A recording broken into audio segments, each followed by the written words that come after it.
The Day the Earth Stood Still wasn't just a sci-fi classic. It was a production held together by putty, wires, secrecy, and one very fragile 7-foot robot who couldn't lift a soul. The Pentagon blacklisted it. Spencer Tracy begged for a role and got shut down. An Einstein protege wrote equations that still stump physics students today. And buried inside the film is an Easter egg that would later echo across an entire galaxy far, far away. Number 1. Lock Martin couldn't actually carry anyone.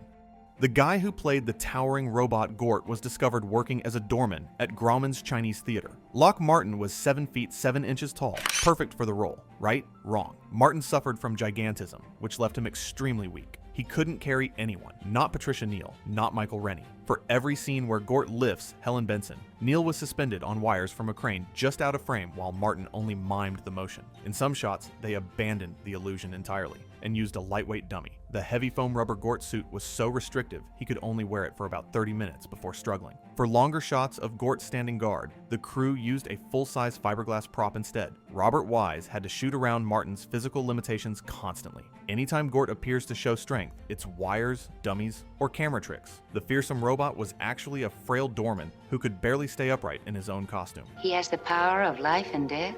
No. That power is reserved to the Almighty Spirit. Number 2. Spencer Tracy begged for the role and got rejected. Spencer Tracy read the script and absolutely loved it. He wanted the role of Klaatu desperately and went to Daryl Zanuck begging for the part. But producer Julian Blaustein rejected him immediately. Blaustein told Zanuck, if that spaceship opens up and it's Spencer Tracy walking down the ramp, there's no credibility. The audience will never accept him as an alien. Zanuck agreed. Tracy was too famous, too recognizable, too American. Director Robert Wise wanted Claude Rains instead, but Rains was stuck performing in a Broadway play. Then, Zanuck sent a memo from London. He'd just seen an interesting-looking young man in a play and had already signed him to a Fox contract. The actor was Michael Rennie. Virtually nobody in America had heard of him. Rennie got the role as his first American film. The casting worked perfectly because audiences could actually believe he was from another planet. Number 3. The Pentagon refused to cooperate. The United States Department of Defense read the script and flat out refused to help. They hated the film's anti-war, anti-military message, and wouldn't loan the production any equipment or soldiers. Robert Wise confirmed this in the DVD commentary decades later. The movie basically says the military shoots first and asks questions never, that world leaders are stubborn idiots, and that humanity needs to be threatened into behaving. The Pentagon wanted nothing to do with it. The production had to turn to the Virginia National Guard for help. The 3rd Armored Cavalry Regiment at Fort Meade supplied all the tanks, jeeps, and military extras. The National Guard had no problem with the script's message. You can even spot the brave rifles insignia of the 3rd Armored Cavalry on one of the tanks. This was incredibly rare for a major Hollywood film in 1951. Most military films got full Pentagon cooperation. The Day the Earth Stood Still is one of the only big-budget films of the era that had to work around a Pentagon blacklist. Number 4. 2 Gort suits created the seamless illusion. To make Gort appear completely seamless, like he was forged from a single piece of metal, the costume department built 2 separate suits. One suit laced up the back and was used for all shots showing Gort's front. The other suit laced up the front and was used for shots showing Gort from behind. This clever trick meant viewers never saw any seams, zippers, or closures. The illusion was perfect. Gort looked genuinely otherworldly, rather than like a guy in a costume. The suits were made of foam rubber, painted with aluminum paint to create that metallic sheen. Even today, Gort remains one of the most iconic robot designs in cinema history. No complicated mechanics, no elaborate animatronics, just 2 foam rubber suits with the seams cleverly hidden, and a 7'7" doorman who could barely stand in them for more than half an hour. Number 5. The spaceship door was held together with putty. The spaceship door used an equally ingenious practical effect. Set designers filled the crack around the door with putty, then painted over it to match the rest of the ship's hull. When it was time to film the door opening, they just opened it. The putty tore apart as the door moved. This made the door appear to simply materialize out of the seamless hull, like the ship was made of liquid metal or some advanced alien material that could reshape itself. It's a brilliantly simple trick that still looks amazing today. No fancy effects, no complicated machinery, just putty and paint. The spaceship itself was designed by Thomas Little and Claude Carpenter, and there's a persistent legend that Frank Lloyd Wright helped design it. Multiple sources claim this, including articles from the Frank Lloyd Wright Foundation, but it's just as frequently called an urban legend with no proof. Either way, the design was so iconic that it influenced the look of flying saucers in science fiction for decades. Real UFO witnesses in the 50s and 60s would describe craft that looked almost exactly like Klaatu's ship. The film literally shaped how people imagined alien technology.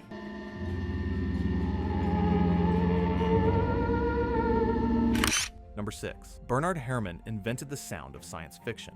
Composer Bernard Herrmann created one of the first major electronic film scores in Hollywood. He removed the traditional string section entirely and replaced it with electric violins, electric cello, and electric bass. He then added 2 theremin players, Dr. Samuel Hoffman and Paul Schur, and used techniques no one in Hollywood had tried: double tracking, overdubbing, even reversing the theremin recording. The result was an eerie, alien sound, unlike anything audiences had heard. This was August 1951, a year before Stockhausen's electronic experiments, and 3 years before Varese. Herrmann essentially invented the sound of sci-fi cinema. The score also used vibraphones, glockenspiels, marimba, Hammond, and Wurlitzer organs, Celesta, harps, percussion, and a heavy brass section with 4 tubas. But the theremins made it iconic. That wavering, ghostly tone became the signature of alien visitors for generations. This was Herrmann's first collaboration with director Robert Wise after their earlier work on Citizen Kane and Magnificent Ambersons, and many consider it his best score. Number 7. Sam Jaffe was blacklisted mid-production. Sam Jaffe, who played Professor Barnhart, appeared in the notorious Red Channel's blacklist pamphlet during filming. The casting director demanded producer Julian Blaustein fire him immediately. Blaustein refused and appealed to studio chief Daryl Zanuck, who allowed Jaffe to finish the film. But the damage stuck. Jaffe was blacklisted and didn't work in Hollywood for 7 years. A former engineering student at Columbia and dean of mathematics at the Bronx Cultural Institute, he went back to teaching until the blacklist began to fade. The irony is harsh. Jaffe was punished for a film promoting peace and warning against paranoia. The year before, he'd been nominated for an Oscar for The Asphalt Jungle. 1 year later, no studio would hire him. Robbie's the only person I know who isn't jittery. Well, he has his homework to keep him occupied. Number 8. Patricia Neal couldn't stop giggling. Patricia Neal later admitted she had enormous difficulty taking the film seriously while shooting it. She kept wanting to burst out laughing during her dramatic scenes. Michael Rennie would patiently watch her bite her lips and struggle not to giggle, then ask her with perfect, deadpan British reserve, "Is that the way you intend to play it?" Years later, Neal changed her tune completely, calling it the best science fiction film ever made, though she still admitted she sometimes had trouble keeping a straight face during production. Rennie apparently never broke character once. He took the material completely seriously from day one, which probably helped ground the film. If both leads had been giggling through takes, the whole thing would have fallen apart. Neal went on to win an Oscar in 1963 for HUD, but she always spoke fondly of The Day the Earth Stood Still, despite nearly ruining takes with her laughter. Number 9. No principal actors ever went to Washington, D.C. Although the entire film is set in Washington, D.C., not a single principal actor ever traveled to the nation's capital. Not Michael Rennie, not Patricia Neal, not Billy Gray, not Sam Jaffe, nobody. Every scene was shot on the 20th Century Fox sound stages and backlot in California. When you see Klaatu and young Bobby touring famous DC landmarks like the Lincoln Memorial, the Capitol Building, and Arlington National Cemetery, those are body doubles. A second unit crew filmed background plates and establishing shots in Washington, but the stars never left Hollywood. The production used rear projection and matte paintings to create the illusion that the actors were actually there. It's completely invisible in the final film. You'd never know they faked it. Number 10. In the original story, Gort was the master.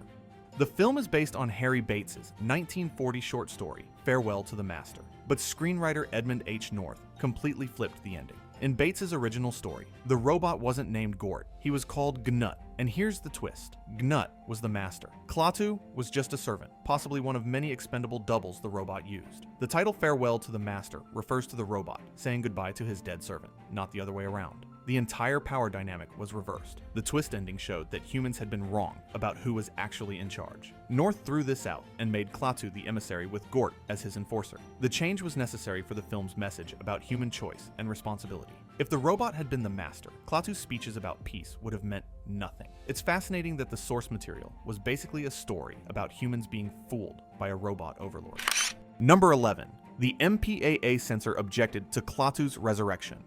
Joseph Breen, the MPAA's official film censor, read the script and hit the roof. He objected furiously to Klaatu's resurrection, calling it blasphemous. He also hated the idea that Gort had unlimited power over life and death. Breen thought the film was trying to replace God with a robot. Producer Julian Blaustein later recalled, "We debated this for a long time and finally came up with a foolish compromise. They were forced to add a line where Klaatu tells Helen that Gort's power to restore life is only temporary, and that true power over life and death is reserved to the Almighty Spirit. That line exists solely because Joseph Breen demanded it." Blaustein said it was a confrontation, which had us all boiling over. Without that line, Breen wouldn't approve the film for release. They swallowed their pride, added the religious caveat, and moved on. It's one of the clearest examples of how much power the censors had over Hollywood in 1951.